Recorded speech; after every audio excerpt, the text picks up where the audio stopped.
Animal abuse is an issue we all know to be true. People beat them, starve them, leave them out in the cold, force them, fight them for money, and much more. But what people don't seem to see as a problem is animal abuse, animal breeding, or more specifically, puppy mills. Puppy mills are high-volume, large-scale commercial dog breeding operations where the profit from breeding the dogs is held higher than the overall environment and well-being of them and their health. Puppy mills can vary from having 10 to 1,000 breeding dogs, in which none of them get to experience merely any of the things regular dogs do, like being taken on walks, playing, getting veterinary care, and basic grooming. These dogs are often kept in small wire cages that are only required to be a mere 6 inches wider than the dog on all sides. Most mills don't even do that. They give them dirty water, little food, and little hospitable areas that are packed to the brim with breeding dogs. I saw one of these myself 5 years ago. We were picking up a puppy from a breeder before I knew how cruel they were. A family of dogs we were looking at were in a small, fenced-off, somewhat grassy area. In the back, 2 lines of small wooden cages, each holding multiple dogs. They were parallel to each other, and in the middle, what used to be grass.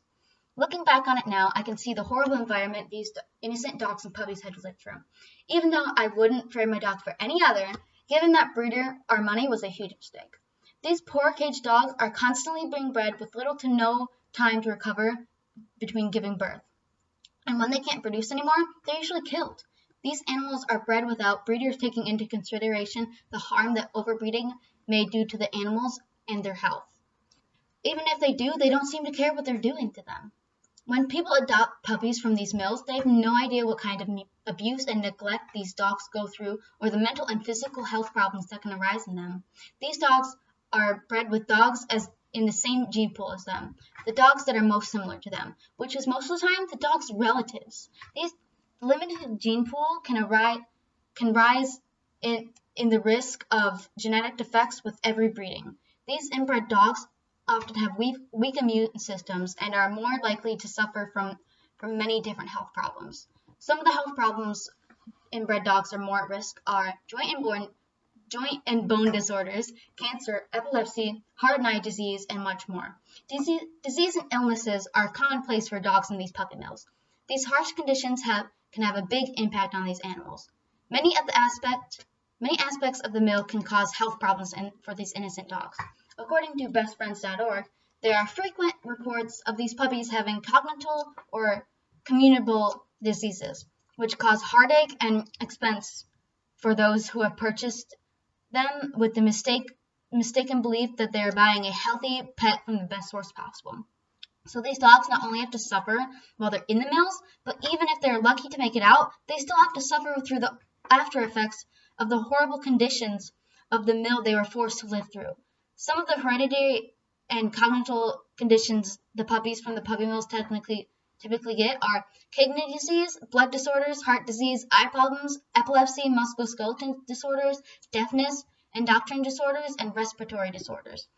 In addition to these conditions, these puppies often enter their new homes or pet stores with infirmities or diseases.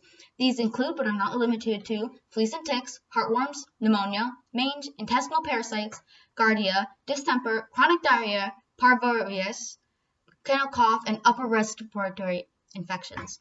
In addition to the impact on these dogs' physical health, puppy mills also have effect on their mental health. I know what you're thinking, mental health, but these are dogs we're talking about. And I know when people talk about mental illness, the last thing you think about is animals. But is it really that crazy of a thought when you think about it? Many mental illnesses can be brought on by certain environmental and traumatic experiences. So when you think about it, a dog getting mental health issues after spending years of its life locked in a small wired cage with horrible living conditions, it isn't really that much of a stretch at all. Above the conditions of these mills, these puppies are being taken away from their mothers at an extremely young age. They're being robbed of their critical socialization period. The reason that these people might not think of animals being capable of having mental health issues is that these animals are not able to talk to us, to communicate to us. While part of this may be true, that they can't talk to us, the assumption that they can't communicate to us is wrong. Animals do communicate to us, but in different ways than us. This can be their body language, behavior, and actions. These include excessive barking, fearfulness, aversion to strangers, fear on walks, toy possessiveness, destructiveness, and much more. It has been observed that former puppy mill dogs, when compared to non-puppy mill dogs, showed persistent psychological and behavioral abnormalities. To confirm this observation, the Center for Shelter Dogs underwent a study including about 1,170 former puppy mills to compare them with regular dogs. The results were shocking. The former puppy mill dogs had significantly higher rates of physical health problems. They also exhibited lower levels of energy and trainability and higher levels of fear, blankly staring into the distance, house oiling. All in all, these results reveal puppy mill dogs develop more altered mental functioning, long-lasting and extensive psychological scars, compulsive behaviors, and persistent and extreme fears and phobias. These behavioral and psychological abnormalities in these dogs show the long-lasting mental effects these mills can have on the poor dogs that have suffered from the conditions of these mills. And still, even with these animals suffering from mental and physical health issues, puppy mills are still mass breeding these dogs left and right. These breeders and mills are creating an overpopulation of these animals. According to OneGreenPlanet.org, while about 62% of Americans own at least one pet, there are over 70 million homeless dogs and cats in the U.S. alone. Of these 70 million dogs and cats, only about 6 to 8 million of these end up in shelters a year, in which only 3 to 4 million of them actually get adopted every year.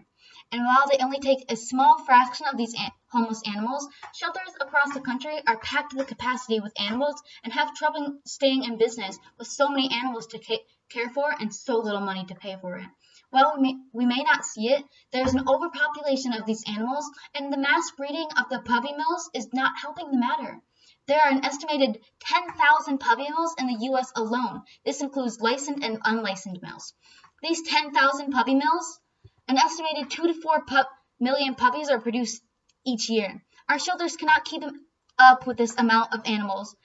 They do not have enough food, room, supplies, and funding required to shelter all of these animals, which is why so many animals today are left out in the streets to fend for themselves.